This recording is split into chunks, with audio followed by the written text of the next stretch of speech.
내가 들었으므로 내 창자가 흔들렸고 그 목소리로 말미암아 내 입술이 떨렸도다. 무리가 우리를 치러 올라오는 환난 날을 내가 기다림으로 썩이는 것이 내 뼈에 들어왔으며 내 몸은 내 처소에서 떨리는도다.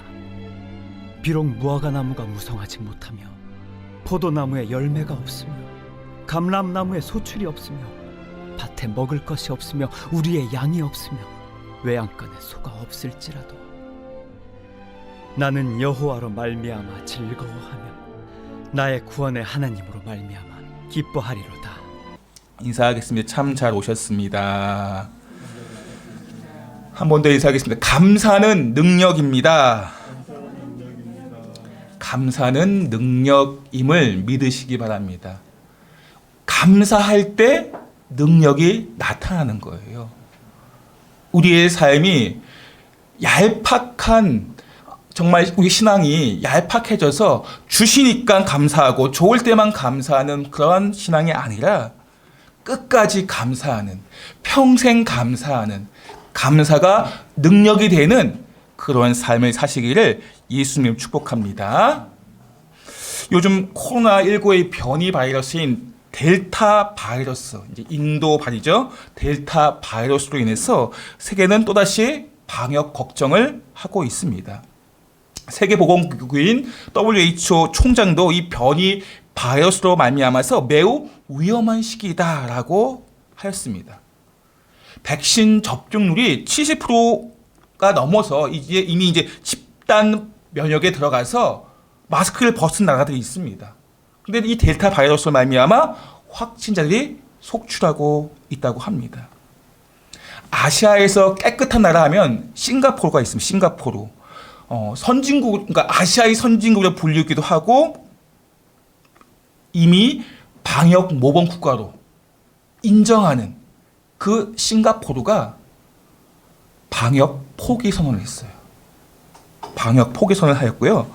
봉쇄 중단 조치를 완화하였고 없앴고 확진자 집계도 그만한다고 합니다. 델타 바이러스로 인해서 확진자가 속출됨으로 인해서 더 이상 코로나를 퇴치하기보다 이제 공존을 선택하는 그런 역발상을 실험을 하고 있다고 합니다. 이제 코로나를 마치 독감처럼 그렇게 여기면서 위급한 중환자에 대해서만 이제 악화되지 않도록 조치를 취하고 있습니다. 이처럼 계속되는 변이 바이러스로 말미암아 이제는 백신 무용론을 주장하기도 합니다. 생명의 위협과 경제의 위기로 말미암아 많은 사람이 두려워하고 있고 어려워하고 있습니다. 고통을 당하고 있습니다. 교회도 예외는 아닙니다.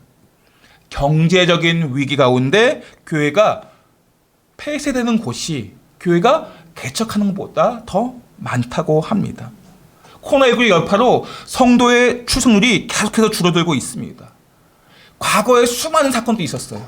그 수많은 사건들이 있었지만 교회는 여전히 견고히 세워져 갔었는데 지금 이 코로나19로 말미암아 성도의 숫자가 계속적으로 줄고 있다고 합니다.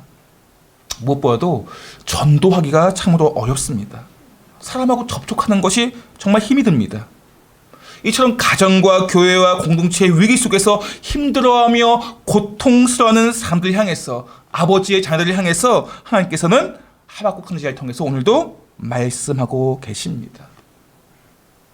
하박국 선지자는 우리가 지금부터 약 2600년 전 BC 600년경에 예레미야 선지자와 함께 사역했던 선지자입니다.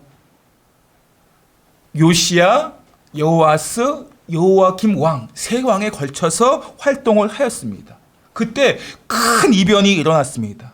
고대 근동의 패권자였던 아시아가 이 신흥 강대국 바벨론에 의해 무너지게 된 것입니다. 이에 두려움을 느낀 남유다의 왕 여호야김 왕은 이제 친애굽 정책을 펼치면서 애굽에게 잘 보이기 위해서 세금과 노동력을 착취하면서 다 애굽에 갖다 바치는 거예요. 이것에 대해서 바벨론이 이제 싫어하겠죠.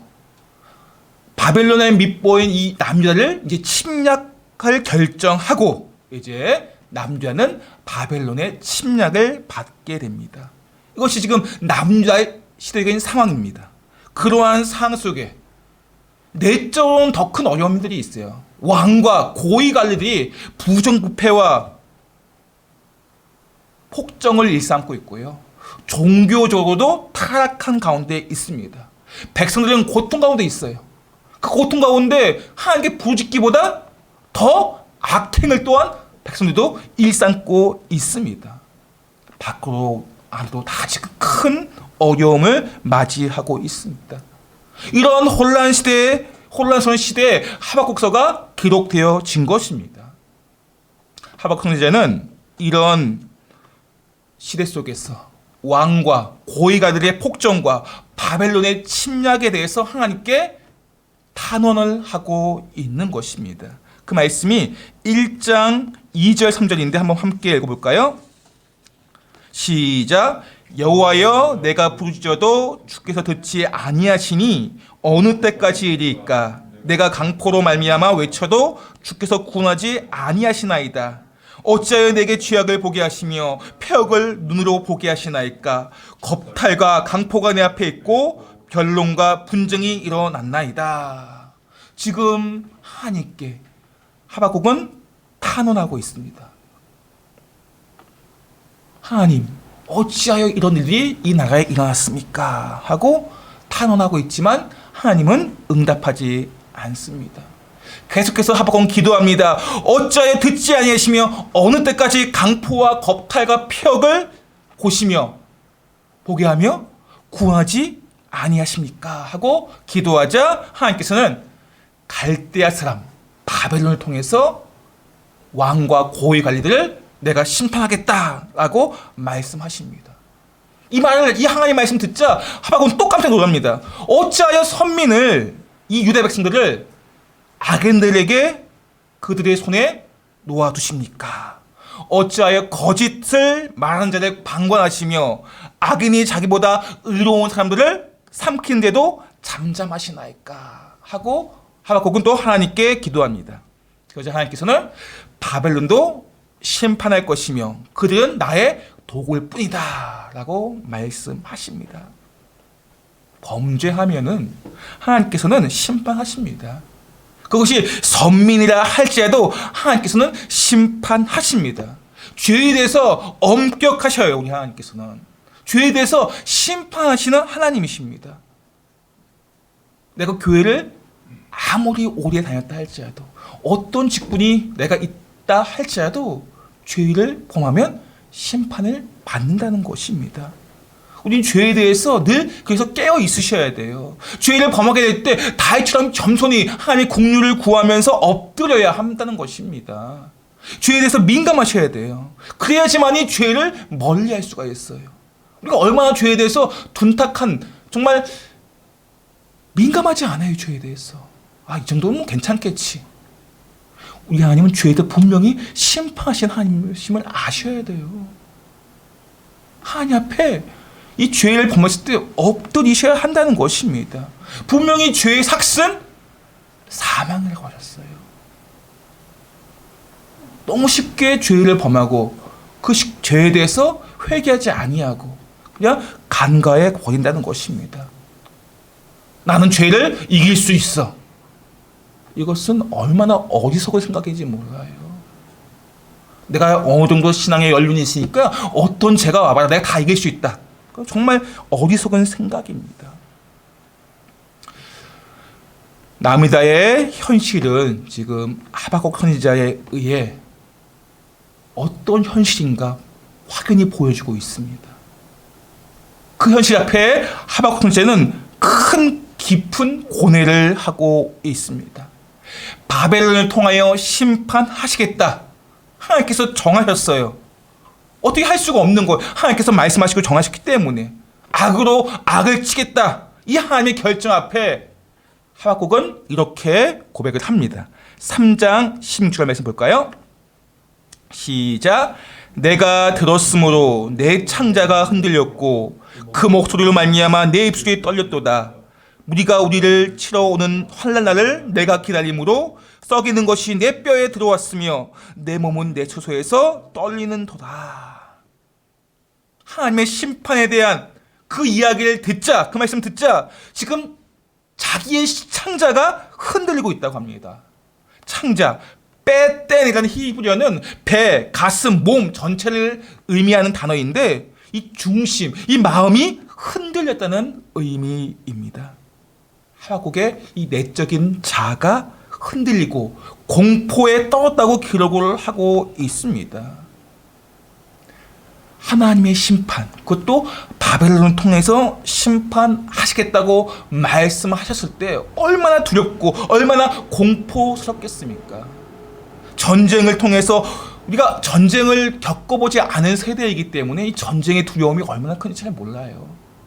저 먼 나라에서 지금 우크라이나라든지 그런 중동 국가에서만 일어나는 전쟁이 얼마나 비참한지, 지금 그런 비참한 현실이 남유다 땅에 일어날 것임을 하나님의 말씀을 통해 듣습니다. 그 전쟁의 두려움과 공포 가운데 하박국 선지자가 떨고 있는 거예요. 떨고 있는 거. 강대국의 칼날 앞에 약소국은 어찌할 방법이 없습니다. 그렇게 짓밟힐 수밖에 없는 그런 상황에 놓여 있어요. 이것은 그 당시만 그런 게 아니라 지금도 마찬가지예요. 이 강대국의 이 군사력에 의해서 약소국은 그냥 주저앉을 수밖에 없고 소망이 없는 것처럼 그렇게 두려워할 수밖에 없다는 거예요. 이 약소국은 강대국에 의해서. 과거 15세기부터 18세기까지 이 제국주의 시대라는 게 있어요. 제국주의 시대. 강대국이 약소국을 침탈하는, 그러니까 잘 알고 선지국, 프랑스, 영국, 포르투갈, 스페인 등이 그 당시 제국주의 시대. 지금 제가 얘기한 프랑스, 영국, 포르투갈, 스페인들의 종교는 카톨릭, 지금은 과거의 구교와 신구에 통합된 카톨릭, 지금은 기독교이기도 하고 천주교이기도 해요. 하나님을 믿는 나라들이 다른 약속을 침탈한다는 거예요. 침략한다는 거예요. 그리스도인들이 기독교 국가가 남미의 약소국들, 아프리카, 아시아의 약한 국가들을 침략하여 그들 짓밟고 빼앗고, 누가 그렇다고요? 그리스도인들이, 기독교인들이. 누구의 이름으로? 하나님의 이름으로. 땅을 정복하라. 창세기에 나와 있잖아요. 그 말씀을 얼마나 엉터리로 해석하는지, 그 말씀을 잘못 해석해서 이웃 국가들, 약한 국가들 짓밟는다는 거예요. 그게 크리스찬 국가였다는 것입니다. 이러한 안타까운 사건들이 그 당시 얼마나 많이 일어났습니까? 지금 하박국 선지자가 말하고 있는 이 남유다, 아주 약소국가예요. 남쪽에는 애굽, 북쪽에는 아시리아였고, 지금은 또 이제 바벨론이었고, 그 다음에 또 페르시아 있고, 로마가 있고, 그리스가 있고, 얼마나 그 나라가 사이에 껴가지고 얼마나 많은 침략을 받는지 몰라요. 마치 우리나라 같잖아요. 강대국이 중국, 러시아, 또 일본, 미국에 의해 끼어있는, 그럼 우리나라와 같이 얼마나 많은 약탈을 당한지. 우리나라도 5,000년의 그 역사 속에서 2년에 한 번꼴로 전쟁을 했다고 할 정도로 그렇게 많은 전쟁을 치른 국가가 대한민국입니다. 얼마나 이 땅이 그렇게 침략을 많이 받았습니까? 약소국의 서름이죠. 지금 남유다가 그런 가운데 놓여 있습니다. 심판의 날이 다가오고 있습니다. 그때 하박국 선지자가 고백합니다. 내 뼈가 썩어 들어가고 있다. 잠을 청하지만 잠이 오지 않는다. 온몸에 두려움이 떨어서 입술이 떨리고 있다. 꿈속에도 바벨론의 그 말바국 소리가 들리는 거예요. 얼마나 두려우면. 그러한 악한 일이 이 바벨론에 의해서 남유다에 임하여지게 되고, 하박국 선지자는 괴로운 마음의 상태에 놓여있는 그런 말씀이 오늘 16절 말씀입니다. 공포와 두려움과 떨림과 그러한 남유다의 이 모습, 이 하박국 선지자가 느끼는 이 괴로움, 그것이 어쩌면 우리나라에도, 우리 삶 가운데도 일어나고 있지는 않는가. 우리나라도 이스라엘과 크게, 남유다가 크게 다르지 않습니다. 지금 현실은 정치인들의 사리사욕으로 인해서 대립과 충돌이 일어나고 있고요. 검찰과 경찰, 오히려 부정부패를 조장하고 신뢰할 수 없는 곳이 되었습니다. 유전무죄, 무전유죄, 갑질이 곳곳에서 일어나고 있는 그런 시대에 우리가 살고 있고요. 지금 코로나19로 말미암아 얼마나 또 나라가 어려움에 처하고 있습니까? 경제적으로 큰 어려운 가운데 나라는 황폐해져 가고 있고 먹고 살기 힘든 시대가 되었습니다. 교회조차도, 이 시대의 소망인 교회조차도 종교적인 타락으로 인해서 곳곳에서 무너지고 있는 소리가 들리고 있습니다. 가정도 마찬가지예요. 얼마나 많은 가정들이 어려움을 겪고 있습니까? 관계의 어려움 속에서 서로 마음을 합하지 못하는, 하나 되지 못하는 가운데 그런 큰 어려움을 겪고 있는 것이 가정의 현실이라는 것입니다. 나라가, 기업이, 공동체가, 교회가 이렇게 무너져 가는 소리가 들리고 있다는 것입니다.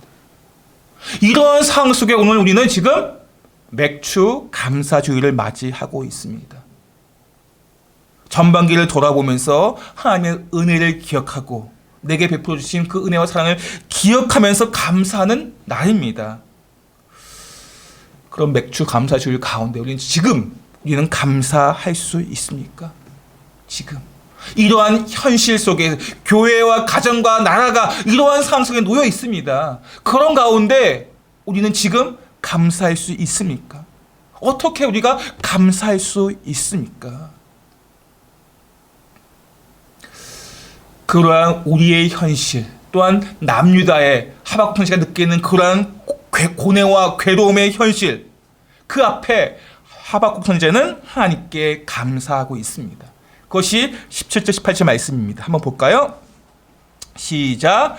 비록 무화과나무가 무성하지 못하며 포도나무에 열매가 없으며 감람나무에 소출이 없으며 밭에 먹을 것이 없으며 우리의 양이 없으며 외양간에 소가 없을지라도 나는 여호와로 말미암아 즐거워하며 나의 구원의 하나님을 말미암아 기뻐하리로다. 아멘. 무성하지 못하며 열매가 없으며 소출이 없으며 먹을 것이 없으며 양이 없으며 소가 없을지라도, 다 없어요. 지금 아무것도 없어요. 자기에게 나라의 경제에 아무것도 없다는 거예요. 그러한 가운데 놓여 있습니다. 들리는 소식마다 망하는 소리, 어렵다는 소리, 힘들다는 소리 많이 듣지 않습니까? 정말 경제가 어렵다, 살기 힘들다, 얼마나 많은 소리가, 기업이 어렵다, 얼마나 많은 일 없다라는 소리를 얼마나 많이 듣습니까? 또 나라는 부정부패의 소리, 죽음의 소리, 심판의 소리가 지금 끊이지 않게 들리고 있습니다. 열심히 일했는데, 노력하고 성실히 일했는데도 불구하고 열매가 없어요. 자연 재앙으로 열매가 없을 수도 있지만 인간의 게으름과 인간의 그런 간사함과 그런 일로 말미암아 열매가 없기도 합니다. 정말 열심히 일했으면, 노력했으면 열매를 얻어야 되는데 이 사회가 열매를 얻지 못하게 하는, 땀을 흘려도 땀을 흘린 만큼 대가를 얻어야 되는데 그렇지 못한 사회가 된다는 거예요. 생각해 보세요. 우리가 그렇게 열심히 일했는데 대가가 주어지지 않아요. 얼마나 우리 마음이 낙심이 들겠습니까? 열심히 했으면 그 열심에 대한 대가가 주어져야 하는데 그게 정직한 나라이고 그런 나라의 소망이 있는데 지금 상황이 그렇지 못하다는 거예요.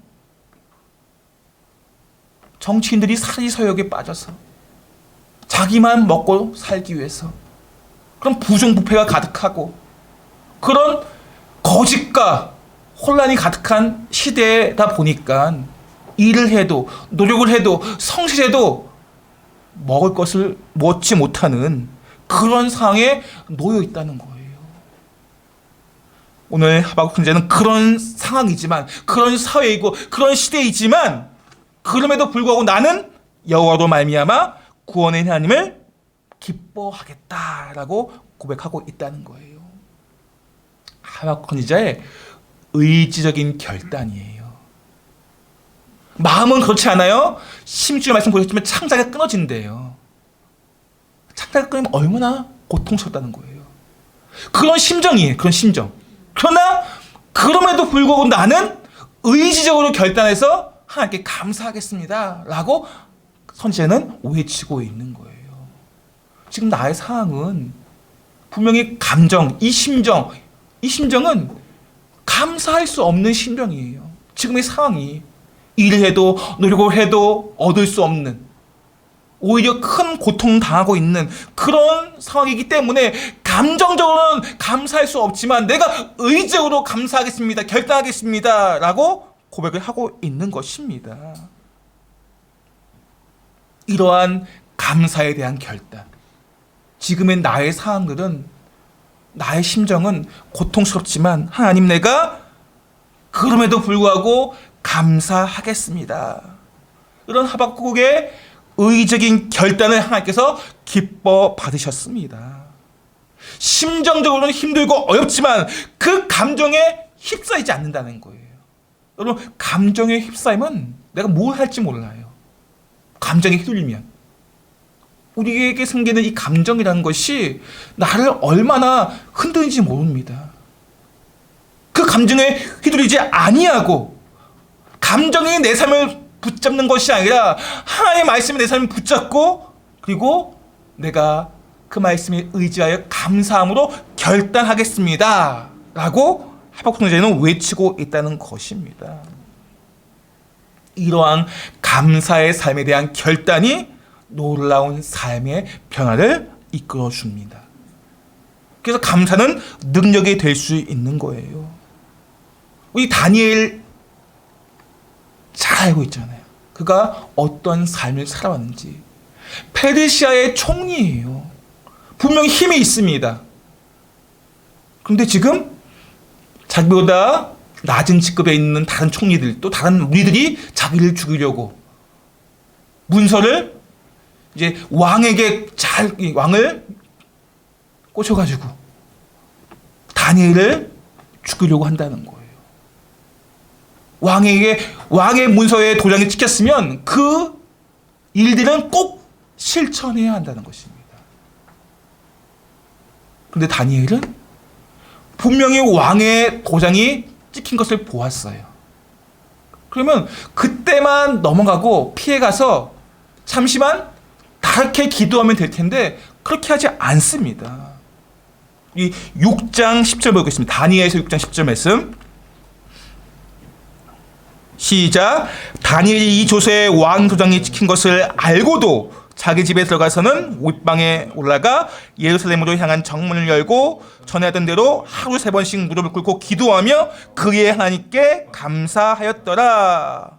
다니엘이 왕의 도장이 찍힌 조서를 보았습니다. 이 일은 어떠한 일이 있어도 발생하는 일입니다. 실천해야 하는 일입니다. 누구를 막론하고 그것이 고위 관리를 할지라도 제2위의 직위를 가진 페르시아의 총리인 자기 자신을 할지라도 이 왕의 조서에 도장을 찍힌 일은 이행해야 합니다. 그렇다면 이 도장에 찍힌 일을 하지 않아도 될 텐데, 잠깐만 피하면 될 텐데 다니엘은 그렇게 하지 않았어요. 자기의 죽음이 바로 코앞에 놓였습니다. 그 일을 행함으로. 그래도 다니엘은 하나님께 기도하며 감사하였다라고 말씀하고 있습니다. 다니엘이 무엇이 감사합니까? 내가 하나님께 기도했어요. 창문을 열고 그를 말미암아 지금 죽음이 코앞에 놓였습니다. 그런데 다니엘은 그런 죽음이 코앞에 놓인 상황에서도 감정에 휘둘리지 아니하고, 이 죽음이라는 것이 자기의 감정을 흔들 수가 있잖아요. 얼마나 두렵습니까? 그러나 그 감정에 빼앗기지 아니하고 오히려 의지를 발휘해서 하나님께 감사했다고 기록을 하고 있어요. 다니엘은 기도하면서 어떻게? 하나님께 감사하였더라. 죽음이 코앞에 놓여있지만 그에 의해 휘둘리지 아니하고 감사하기로 다니엘은 결단한 것입니다. 이 감사가 능력이 되었어요. 삶을 변화시켰습니다. 그 감사가 사자굴에 들어가게 했지만 해함을 받지 아니하는 놀라운 능력을 경험하게 되었습니다. 그래서 감사는 능력이에요. 내 삶 속에 어떤 상황이 처했다 할지라도 내가 그 상황에 휘둘리지 아니하고 감정의 마음을 흔들리지 아니하고 의지적으로 내가 감사하겠습니다 결단할 때 놀라운 능력이 나타난 것입니다. 그렇다면 어떻게 하박국 선지자는 이 다니엘은 그러한 상황 속에도 그 고통 가운데서도 감정에 휘둘리지 아니하고 의지적으로 감사할 수 있었던 이유는 어디에 있습니까? 이 말씀 18절 말씀 다시 한번 볼까요? 시작. 나는 여호와를 말미암아 즐거워하며 나의 구원의 하나님을 말미암아 기뻐하리로다. 아멘. 지금의 상황은 절망할 수밖에 없고 고통 가운데 놓여 있기 때문에 열매가 없는 상황, 정직하게 일해도 일을 얻을 것을 받지 못하는 그런 상황, 아무리 노력을 해도 성취할 수 없는 그런 삶, 나에게 놓인 것은 초라한 삶이에요. 명예도 없고 인기도 없고 부도 없고 아무것도 없습니다. 그럼에도 불구하고 내가 감사할 수 있는 것은 나에게 주신 구원이 있기 때문입니다. 나에게 영원한 생명을 주셨기 때문에 나는 감사할 수 있습니다. 나를 위해 십자가에 달려 죽으신 예수님의 그 사랑으로 말미암아 나는 감사할 수 있습니다. 내게 아무것도 없다 할지라도. 우리 잊지 마셔야 할 게 세상의 모든 것을 다 얻었다 할지라도 생명을 잃어버리면 무슨 의미가 있겠습니까? 부와 명예와 인기와 권력을 얻었다 할지라도 그 생명을 잃으면 무슨 의미가 있겠습니까? 누가복음 12장에 어리석은 부자의 비유 잘 알고 있지 않습니까?